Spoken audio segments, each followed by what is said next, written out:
Masturbation is one of the healthiest things you can do for your sex life. It's a natural part of human sexuality, something that billions of people engage in regularly.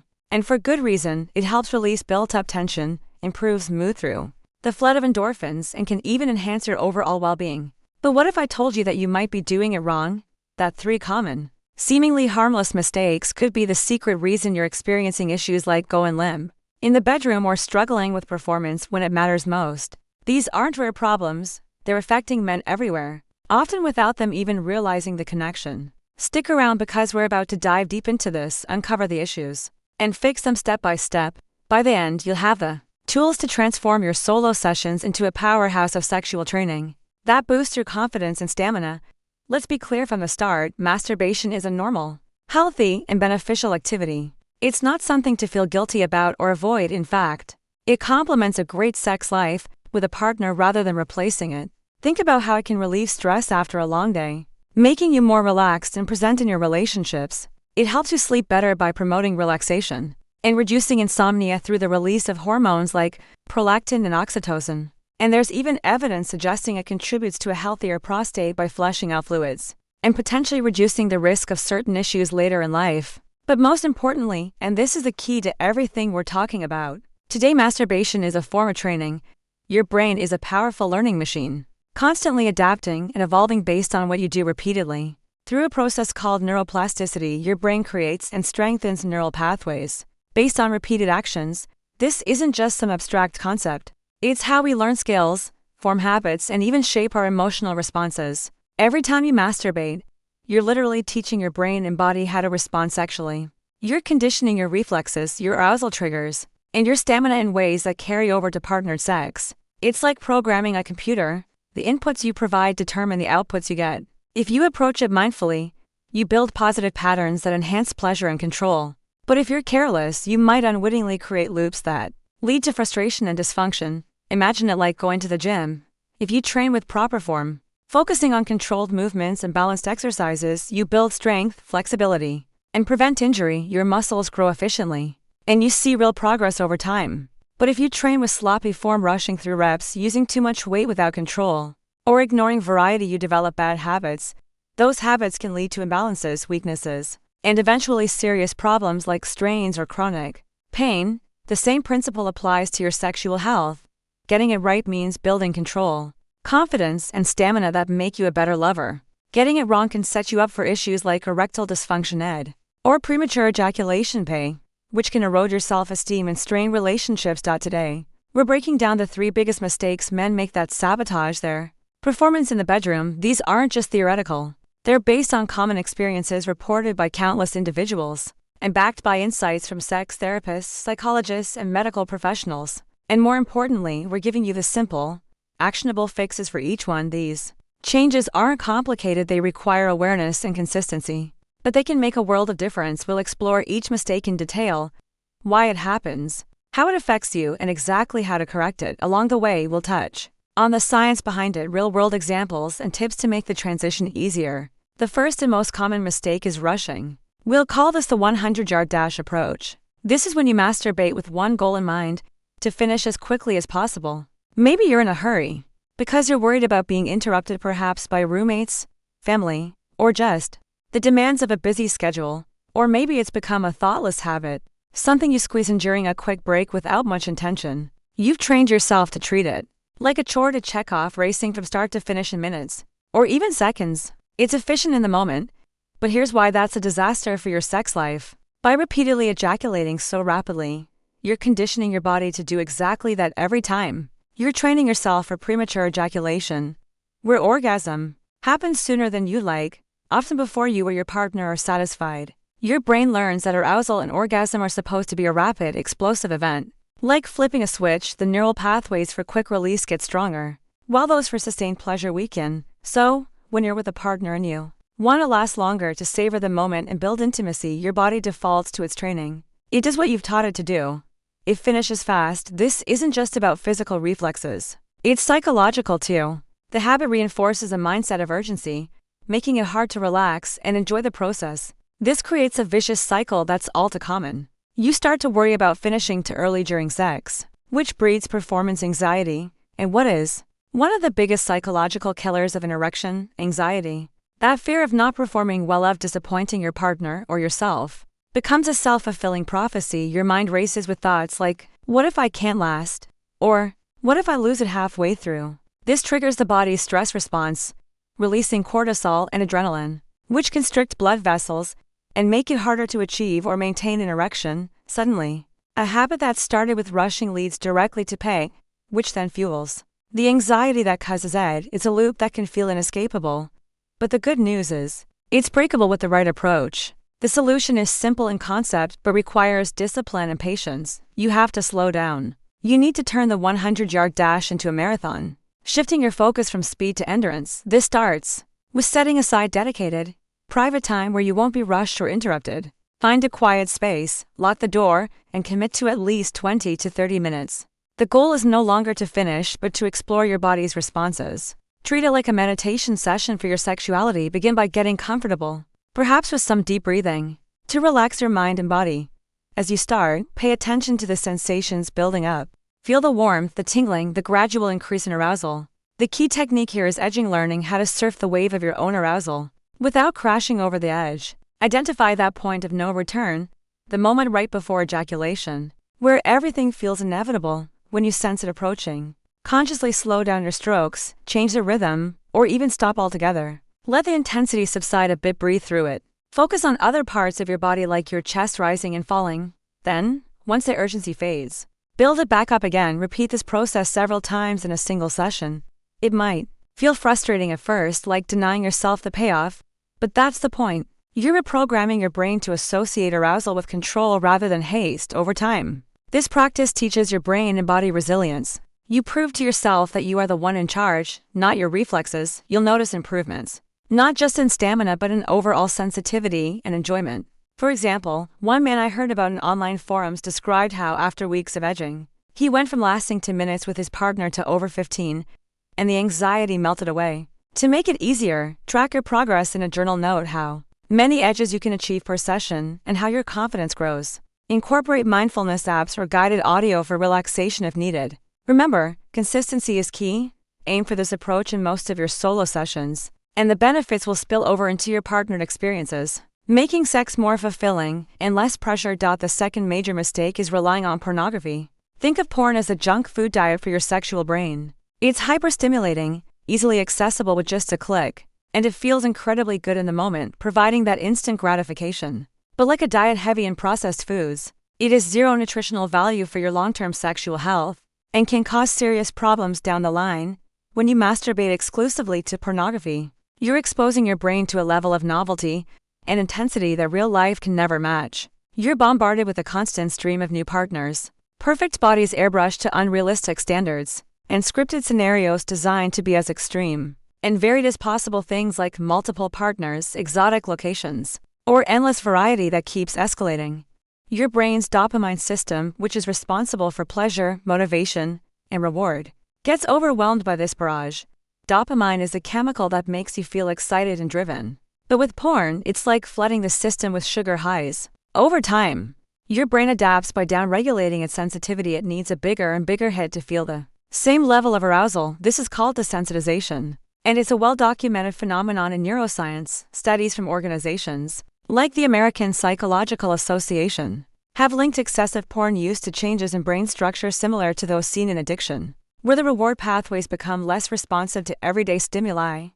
The result? Your real-life partner, whom you love and are genuinely attracted to, may no longer seem stimulating enough. The subtle touches, the emotional connection, the natural imperfections that make intimacy real, all of that pales in comparison to the on-screen spectacle. You might find it difficult to get or maintain an erection with them, because your brain has been conditioned to expect the unrealistic hyperstimulation of a screen. This is a very real condition known as porn-induced erectile dysfunction, or PIED, and it's becoming incredibly common, especially among younger men who grew up with unlimited access to high-speed internet porn. Reports from clinics like those specializing in sexual health indicate that PIED affects a growing percentage of patients, with symptoms including reduced libido, difficulty achieving orgasm with a partner, and even emotional detachment during sex. You're essentially comparing a home-cooked gourmet meal rich in flavors, prepared with care, and nourishing on multiple levels to a bucket of fried chicken and a gallon of soda. The junk food gives you a cheap, easy rush that's addictive but leaves you feeling empty and unhealthy afterward. The real meal, however, is what actually sustains you, building deeper satisfaction and health. Porn might provide that quick dopamine spike, but it erodes your ability to appreciate the authenticity of human connection. It's not that porn is inherently evil. In moderation, it can be a fun spice. But when it becomes the main course, it disrupts your natural arousal patterns. The solution is to put yourself on a digital detox, reclaiming your sexual autonomy. The most powerful sexual organ you have is the one between your ears, your brain. You have to stop outsourcing your arousal to a screen and start using your own imagination. This means going cold turkey on visual porn for a period, say 30 to 90 days, to allow your brain to reset. During this time, focus on internal stimuli. Think about past experiences that turned you on. Create new fantasies in your mind, or recall the scent, touch, and sounds of real encounters. Pay close attention to the physical sensations you're feeling in the moment, the texture of your skin, the building tension in your muscles, the rhythm of your breath. At first, this might feel difficult, almost boring, because your brain is accustomed to the easy junk food diet. You might experience flatline periods where arousal feels muted. But that's normal. It's your system recalibrating. With practice, you'll rewire your brain to be aroused by your own thoughts and the real, authentic connection with a partner. Many men report that after detoxing, sex feels more intense and emotional, with erections returning stronger than before. If you need a stepping stone to ease the transition, consider erotic literature, which paints vivid pictures with words, or audio podcasts and erotica that engage your ears and imagination without the visual overload. These formats stimulate your mind creatively, helping bridge the gap without the damaging effects of video porn. For instance, apps and websites dedicated to audio erotica have surged in popularity, offering stories narrated in sultry voices that let you visualize freely.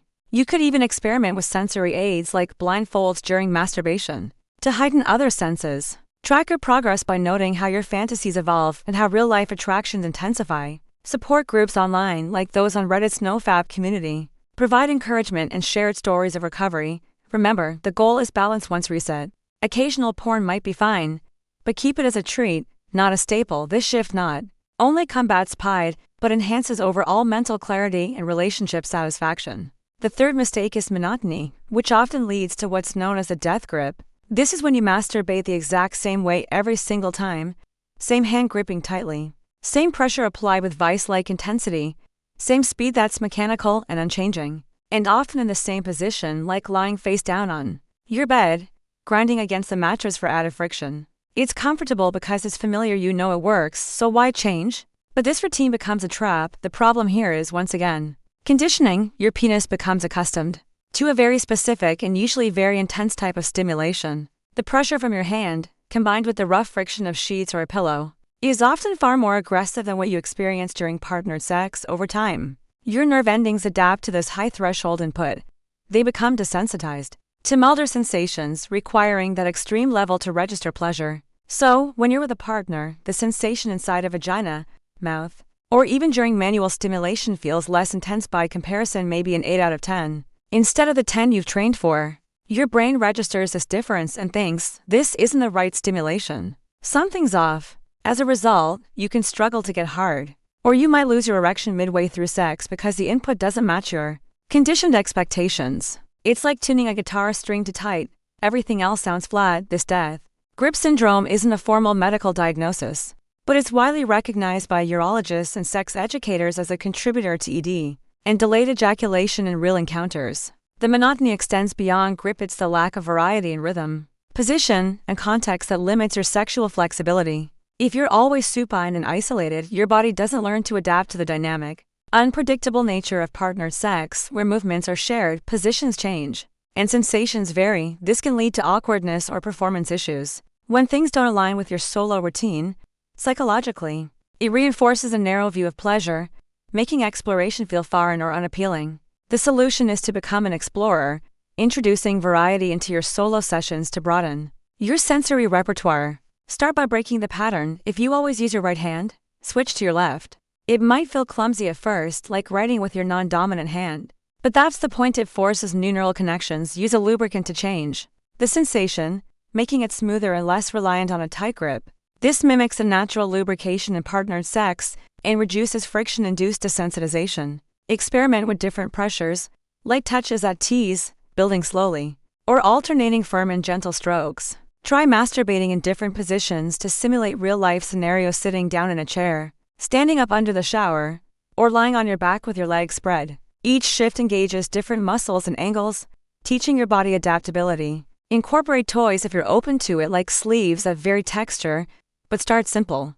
The goal is to teach your body to be responsive to a wide range of touches, pressures, and sensations, making the transition to partnered sex seamless. Your body is no longer dependent on one monotonous routine. It's versatile and sensitive. For example, consider varying speed. Start slow and sensual, then build to faster rhythms. Practicing control throughout. Add elements like temperature play, warm lube, or cool air to heighten awareness. Over weeks, you'll notice increased sensitivity. What once felt inadequate now sparks intense pleasure. This variety not only prevents death grip, but enhances creativity in bed, making you a more engaged partner. Track experiments in a journal, noting what feels best and how it translates to real sex. If issues persist, consult a sex therapist for personalized guidance, but for most, this exploration is transformative now. Making these 3 behavioral changes: slowing down, ditching porn reliance, and embracing variety, is incredibly powerful. For many men, it's enough to completely transform their sex life. Turning frustration into fulfillment, you'll build stamina that lasts, arousal that's authentic and sustainable, and sensitivity that makes every touch electric.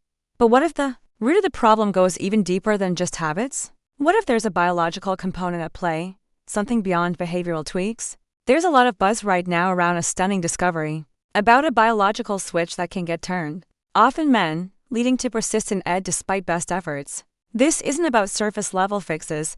It's a deeper issue involving hormonal balances, blood flow, and cellular health that no amount of edging or detoxing can fully address on its own. The exciting part is, researchers have identified a bizarrely simple, 100% natural 7-second home remedy that targets this real scientific root cause. It's not about risky pills, invasive pumps, or dubious supplements. It's a straightforward ritual using everyday items to restore the automatic, rock-hard erections of your youth naturally. This remedy works by activating dormant pathways in the body, enhancing nitric oxide production for better vasodilation, and revitalizing testosterone sensitivity, without side effects. If you want to see this eye-opening video for yourself, explaining the science and demonstrating the remedy step by step, take out your phone right now and scan the QR code on your screen.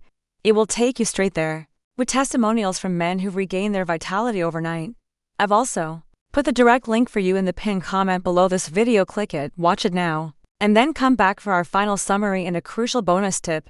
Trust me, it's worth a few minutes. It could change everything for you. Alright, for those of you still with me, let's quickly recap our training plan before I share that important bonus tip about condoms. Remember the 3 keys to elite sexual performance. First, practice patience by slowing down and controlling your arousal through edging and mindful sessions. This builds endurance and breaks a cycle of pain and anxiety. Second, use your imagination to get your brain back in the game, ditching the junk food of pornography for internal fantasies or audio aids. This combats desensitization and restores natural arousal. And third, embrace variety by exploring new techniques, positions, and sensations so your body remains sensitive and adaptable, avoiding the pitfalls of death grip. Implementing these isn't just about avoiding problems, it's about elevating your entire sexual experience. Masturbation isn't the enemy, it's your personal training ground. Use it wisely, and you'll not only sidestep common issues, but become a more present, confident, and capable lover. You'll notice ripple effects: better sleep, reduced stress, stronger relationships, and a deeper appreciation for your body's capabilities. Consistency is crucial. Start small, perhaps with 1 change per week, and build from there. If you slip up, don't beat yourself up, just get back on track. And here's a bonus tip: use your solo training time to get comfortable with condoms. Many men feel a loss of sensation or spike in anxiety when they put one on during partner sex, which can lead to softening or hesitation. The best way to overcome this is to practice by yourself, integrating it into your routine. Try different brands, sizes, and types: thin for more feel, textured for added stimulation, lubricated for smoothness, and find the one that feels best for you. Masturbate with it on, noting how it affects sensation and arousal by making the condom a familiar, non-threatening part of your solo sessions. You eliminate the friction and anxiety when you're with a partner. It becomes second nature, ensuring safer, more enjoyable sex without interruptions. If you found this advice helpful, do me a favor and hit that like button. It really helps spread the word to more people who need to hear this. And for more no-nonsense advice on improving your sexual health, From nutrition tips to advanced techniques. Make sure you subscribe and turn on notifications so you never miss an update. Now, I want to hear from you. Which of these 3 mistakes sounds the most familiar? Be honest, there's no judgment here. Maybe it's the rushing that hits home, or the porn reliance, or the monotonous routine. Share your thoughts in the comments below, and let's support each other in this journey. Who knows? Your story might inspire someone else to make a change. Thanks for sticking around, and remember, your best sex life is just a few mindful adjustments away.